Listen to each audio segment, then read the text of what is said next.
Welcome back to the channel. Today's topic takes us into a surprising and deeply powerful paradox. What is it that those who are truly capable, truly accomplished, often appear the most humble?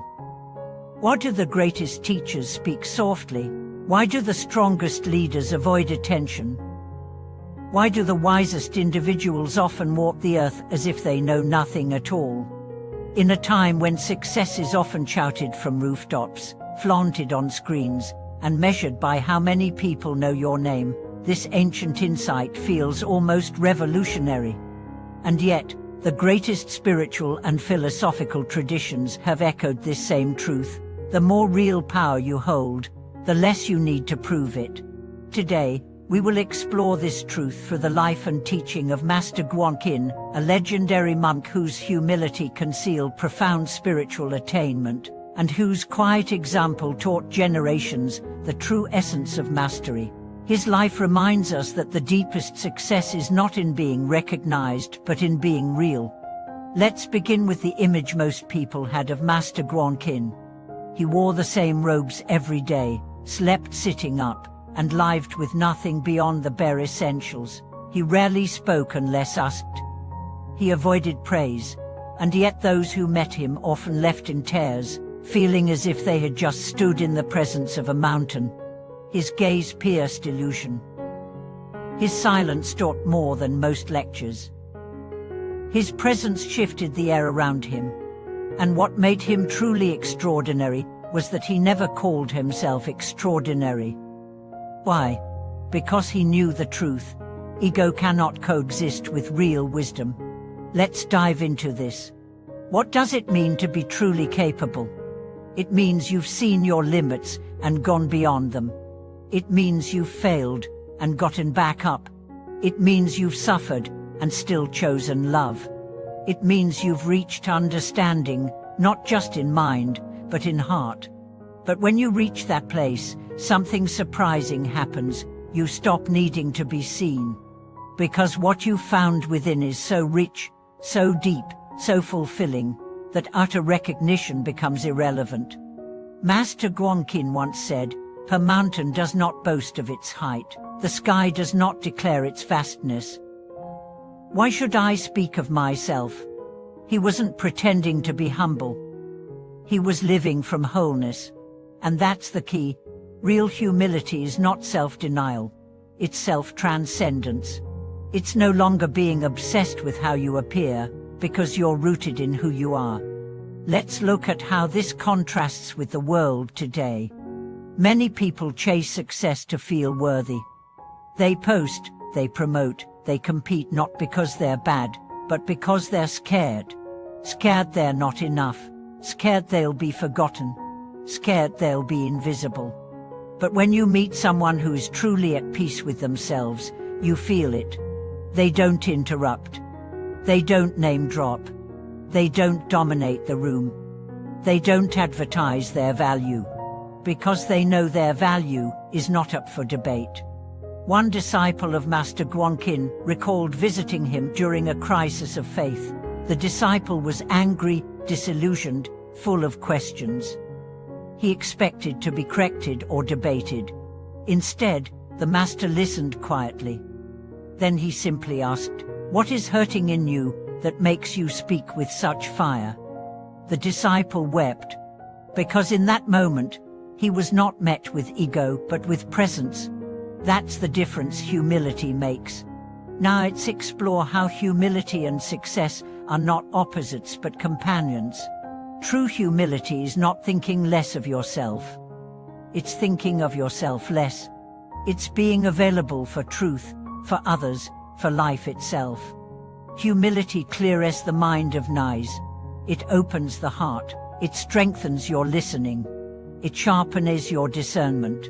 It protects you from arrogance, from delusion, from the traps that often ruin the successful. Master Guang achieved what many monks only dream of: unshakable serenity, clarity of mind, compassion that could melt stone. And yet, he scrubbed temple floors, carried buckets of water, tended gardens without fanfare. Why?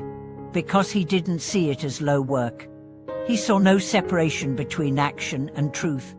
He would say, sweep the floor, sweep your heart, carry water, carry silence, pull weeds, pull illusions. And so every act, no matter how mundane, became sacred. In the next section, we'll explore the qualities that allow humility to take root: silence, discipline, simplicity, and inner confidence. And we'll reflect on how success, when grounded in humility, becomes not a source of pride, but a source of service. Let's begin with silence, not the absence of noise, but the presence of listening. Master Guang believed that silence was the beginning of all wisdom, not because it made you appear calm, but because it forced you to face yourself. In silence, there are no masks, no performances. Just you and your breath, your thoughts, your fears, your truth. He once said, if you can sit in silence for 1 hour without distraction, you will learn more than in 1,000 books. But silence was not just for the cushion. He carried it into every conversation. He didn't interrupt, he didn't rush. He waited. And in that waiting, people often found their own answers. Because he didn't need to impress. He needed only to be present. That's the first secret of humble power. You don't have to be loud to be heard. Then there is discipline, not as rigidity, but as devotion. Master Guang's life was defined by rhythm.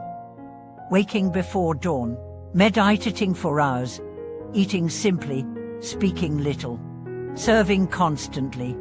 He treated every act as an offering, not because someone told him to, but because he understood that greatness is built in small, repeated acts of love. Discipline, he taught, is how you align your life with your values. It's how you protect your purpose from distraction. It's how you become trustworthy, not just to others, but to yourself. And from discipline comes simplicity. Master Guang lived in a room with almost nothing, no decorations, no furniture beyond the essential, no accumulation of objects, because he understood that the more you own, the more owns you. Simplicity is not poverty, it's clarity. When your life is uncluttered, your mind becomes spacious, your choices become obvious, your energy becomes focused. He would often say, let your space reflect your soul. Empty but full. This simplicity wasn't just physical, it was emotional, mental. He didn't carry grudges. He didn't hold on to past praise or criticism. He let each day be new, and from simplicity flows the final quality, inner confidence. Not the kind that says, I can do anything, but the kind that says, I am enough. Master Guang didn't need titles, recognition, or applause, because his sense of self came from something unshakable: his practice, his presence, his peace. That's what true humility feels like, not smallness, but steadiness. Not self-doubt, but self-knowing. It's not afraid to bow because it's not afraid to rise. It's not afraid to serve because it knows that nothing is beneath dignity. And it's not afraid to speak gently because it doesn't need to dominate. In a world that often mistakes noise for strength, speed for progress, and status for wisdom, Master Guang's life offers a radical reminder: the greatest power lies in stillness. The deepest strength wears the quietest face. The most real success is invisible to the world, but undeniable to the soul. In your own life, you don't need to become a monk to embody this wisdom. You simply need to ask, can I choose silence instead of arguing? Can I stay disciplined when no one is watching? Can I simplify instead of accumulating? Can I act from my center, not from insecurity? These questions led you not only to humility, but to freedom. Because once you stop performing, you can start living. Once you stop proving, you can start giving. Once you stop needing applause, you can start hearing truth. And once you stop chasing attention, you can start becoming attention itself. Thank you for watching this video. If Master Guang's quiet strength moved you, please subscribe to our channel, share this message, and leave a comment about how humility has shaped your own journey. Remember, true power whispers, real success serves, and humility, when practiced with sincerity, transforms not only your life but the lives of everyone around you. We'll see you in the next video.